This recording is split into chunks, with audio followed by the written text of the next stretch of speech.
They've been making Tiptree jam for more than 130 years. Technology speeding up the process as the company grew. But there is one thing that hasn't changed in all that time. Grab the stem and twist them around and they're off, ready for the punnet. The company's workers pick 1 billion strawberries a year, and it's all still by hand. So relatively straightforward. I'll look after one of those for you. Thanks very much. You're very welcome. Actually beautiful berries.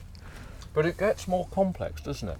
It does. Looking at the strawberries, the human brain has got half a second to make all these decisions. It's like, what's the level of ripeness? Is it ready?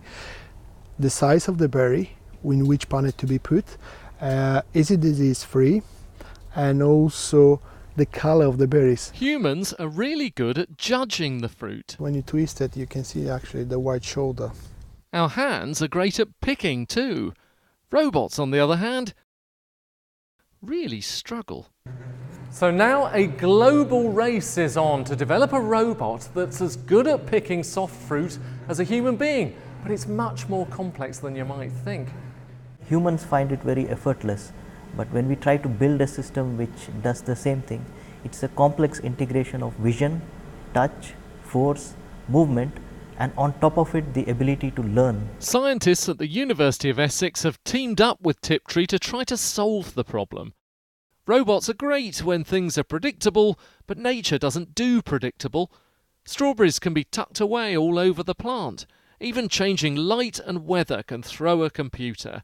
So lesson 1 is using colour, work out where the fruit is. Ask a 2-year-old to pick a berry, and if it is sunny, if the weather changes, it starts raining, if the wind is blowing, he will effortlessly go and pick the berries. But making robots pick and place in changing environmental conditions is a very big challenge.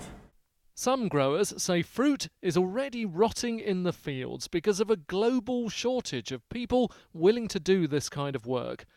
A recent study in Scotland found they had 10 to 20% fewer pickers than they needed last year. Are there sort of issues getting labour every year and finding enough people and training them up and so on? Is it difficult?